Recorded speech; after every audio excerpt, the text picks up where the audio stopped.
Hey guys, got an update for you. Got the motor cleaned up, painted.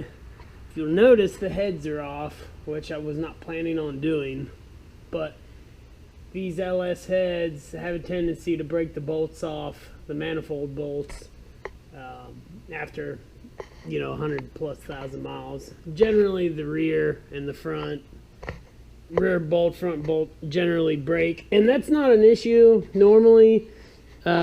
You can weld in the end of the stud and get it out, but it appears as if somebody's already done something here and it's screwed, basically. It looks like they tried to drill it and then filled it back up with aluminum weld. I don't know. I can scratch all of it with a steel pick, so I think it's aluminum filler. And the threads are gone in the beginning, so other heads exactly the same. So these heads I'm not fooling with. My brother has a set of the same heads with freshly lapped valves, and they're cleaned up, and and new seals, so we're just gonna go that direction. Thought I'd give you an update. As soon as I get back to putting it together, cam comes in, all the rest of the parts come in, I'll make some more video. Hey guys, we're back on the 5.3. Last time, I had to pull the heads off because somebody jacked one of these manifold bolt holes pretty bad. It does go back into a water jacket, so I'm not going to drill it and try and tap it. Ask me how I know. Already been through it once, not even worth screwing with. My brother has several sets of heads, so I just got one of those. Same head, same casting numbers. Freshly lapped valves though, new seals, so they should replace what we had a lot better than what was there. So, and all the manifold bolt holes are fine, so that's great. What I do have to do is the cam I got for this isn't going to work with stock springs, so we got these right here, PAC 1218, PAC brand 1218, and they're good. I don't think they say on here, but they're good to 600 lift. It's a beehive, it's a single beehive spring, so very stock-ish, but they have a little more seat pressure, and they're 600 lift springs, which we need. So I'm sure you guys probably know how to pull springs off, but I haven't got to use this tool for a while because the heads are almost always on when we're doing the cam. So since the heads are off, this is kind of the cat's meow. See, just pneumatically pushes the spring down, hook it right over here. Make sure you're on the valve, and then it's as easy as that. I'm pulling out the keepers.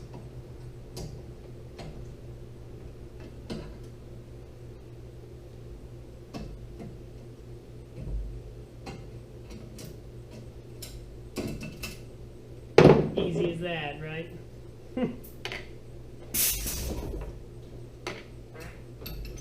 And then you got the springs off right there. Couldn't be much easier.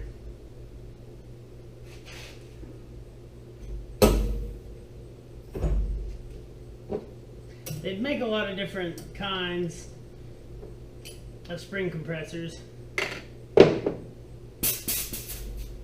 This is the best, in my opinion, for springs that are, heads that are off the motor. Doesn't really get much better than that. Heads that are on the motor, I'll show you that. I'll show you how to use that spring compressor at some point. It has a bar that bolts to these rocker bolts here, and it has a long handle, and it has a fulcrum point right here. So, and then it has a foot that goes over this. So you actually just use the hand lever and it'll compress the spring enough to get it out. And those are fine. I think Motion Raceworks is where we got that one from, and it's a good tool. Not real expensive, and makes it really easy to do on the car. So that's that. I'm gonna do the other 6 here, and then whenever we put them back on, I'll show you that too. Same exact deal, just backwards. So anyway.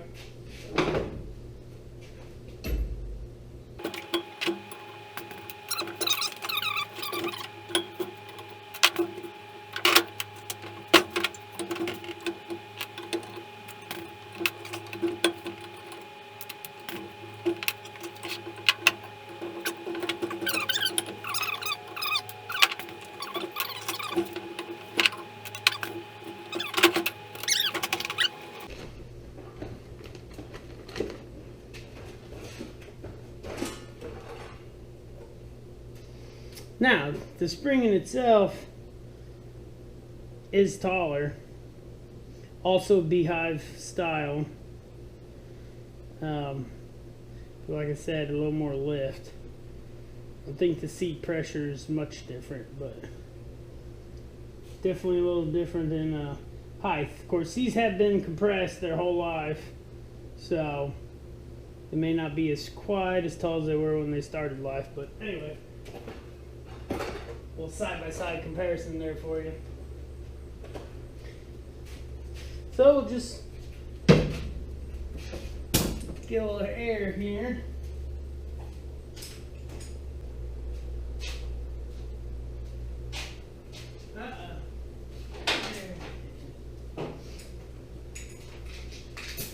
Get our little air thing here and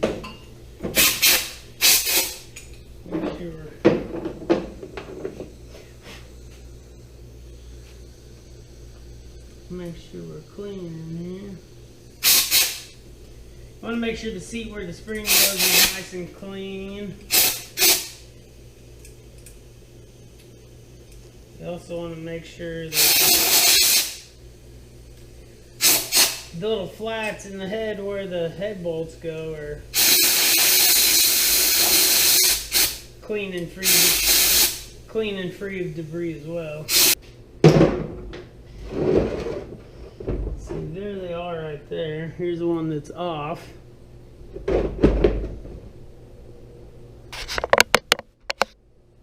So, the spring actually seats on top of it, so they aren't going anywhere. Anyway, they're pretty easy to swap out. So if you got your springs off, I would say that it's probably pretty silly not to go ahead and do valve stem seals. So, but I just work here. So we'll reassemble that. Take this down a little bit since it's taller. See if we can't get one of these on here.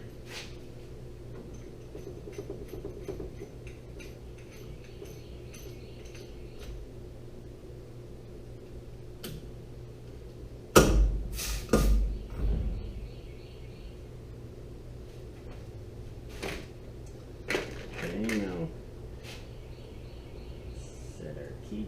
Ooh.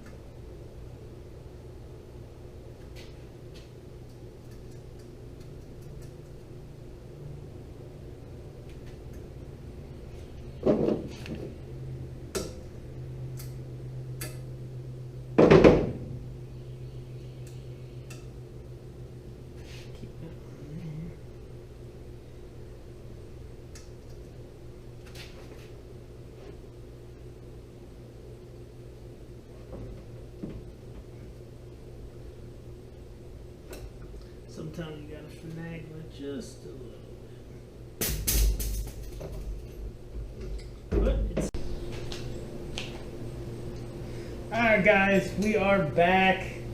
Time to put the head on that we put springs on. First order business, clean it all up, which I've done. I know it looks a little spotty here and there, but it's real smooth. I cleaned it up with the die grinder with the little 3M abrasive pad, so she's good. First order of business is get these dowel pins back in.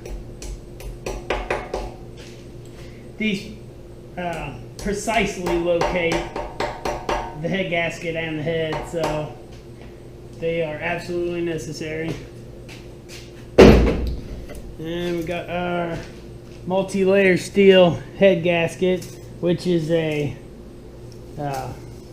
stock, just OEM replacement one. It's just the same as the OEM one was. Multi-layer steel. Pretty good price too. About 50 bucks for a pair versus 50 bucks each. There's a indentation on here for front or rear, so make sure you get that right. Which I'm assuming would be for this rear coolant passage here. Boom, yes. So, set this fresh head on there.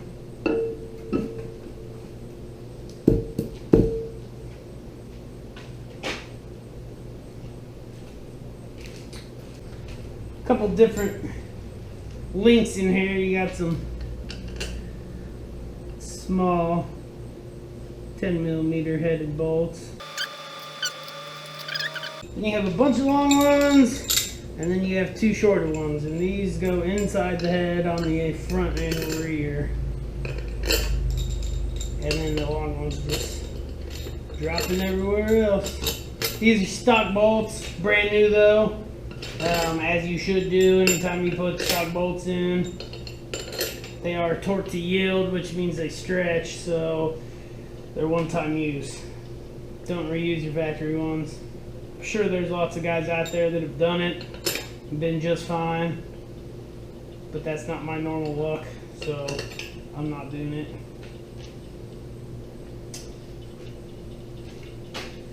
So we'll run all these down until they are finger tight.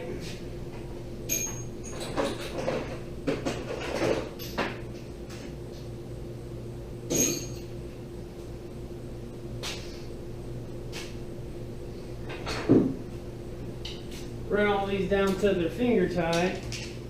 So these have a different torque pattern than a head bolt that just takes a foot-pound measurement to torque down. These torque to yield ones, I'll just do these 10 at 22 foot-pounds in a certain sequence. Then after that, they all get turned 90 degrees. Then after that, these 8 minus the two short ones get turned an additional 90 degrees. The front and the rear one get turned an additional 60 instead of 90 on the third round. And then after that's done, then these will get torqued to 22 foot-pounds. So, quite a sequence. But that's to allow the bolt.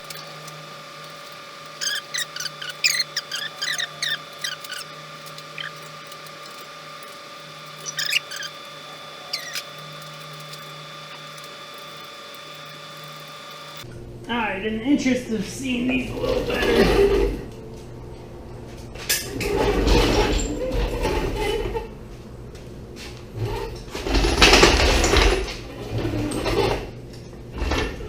flip that dude like so.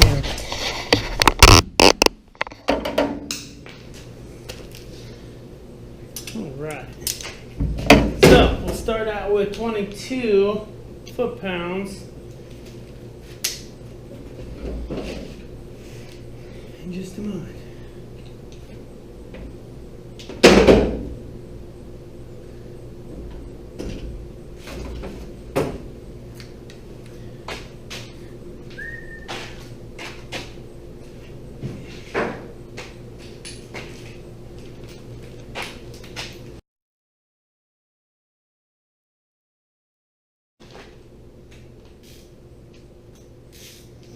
All right. so we'll run everything to 22 foot-pounds up here.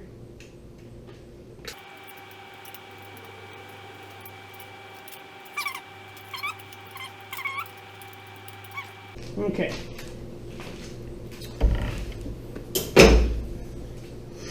So now what I'll do, put the Sharpie that's the right color.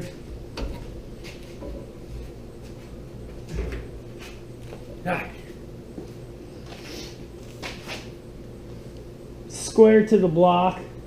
I'm going to make a vertical mark as square to the block as I can on all the heads, on all the head bolts, I mean.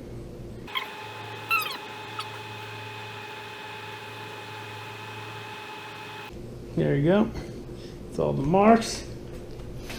So in the same sequence, I will turn these bolts another 90 degrees. Try this again. So what's nice about the mark is we'll go, turn it a little bit at a time, and I'll square it up with the head there.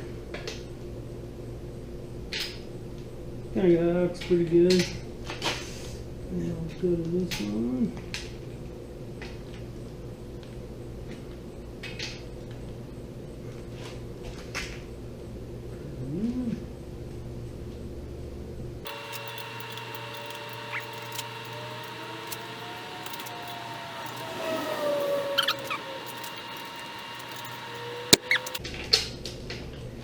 May have went 91 degrees on that one.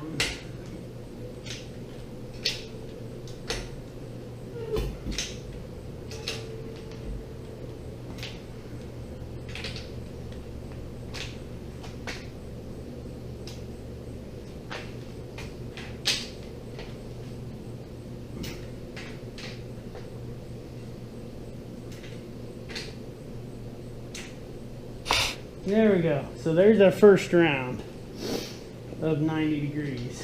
So we will start off with the same bolt, same sequence again. But remember, this one and this one are the last two to be tightened, and they only get an additional 60 degrees instead of 90. And this round is a little snugger. So I got the breaker bar out.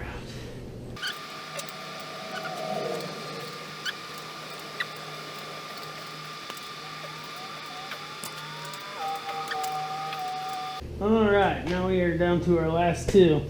So an additional 50 degrees, 50 degrees.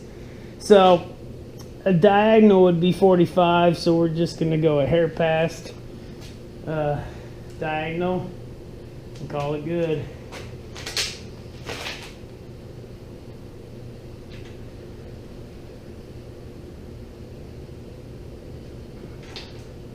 Hair more. I like it.